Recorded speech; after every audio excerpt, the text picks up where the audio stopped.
கோலி talk Kollywood news. நயன்தாராவோட தராலடி பேச்சு. 2005 ஐயா படத்துல அறிமுகமான நயன்தாராவோட மார்க்கெட் கடந்த 9 ஆண்டுகளா ஸ்டெடியாவே இருக்கு.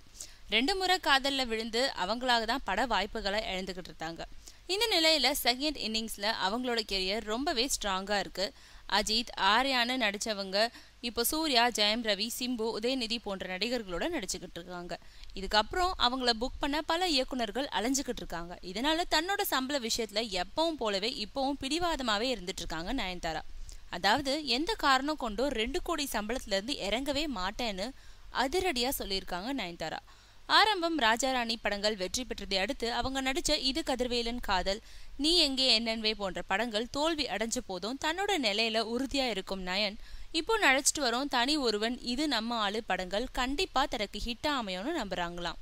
அதோடு அடுத்தபடியா சூர்யா நடிக்கும் மாஸ் படத்துலயும் முக்கிய நாயகியா நடிக்கிறதுனால புதிய படங்களுக்கு தன்னை புக் பண்ண வரவங்க கிட்ட இதுதான் என்னோட ரேட், தர முடியும்னா புக் பண்ணுங்க, இல்லனா போய்கிட்டே இருங்கன்னு தடாலடியா சொல்றாங்களா நயன்தாரா.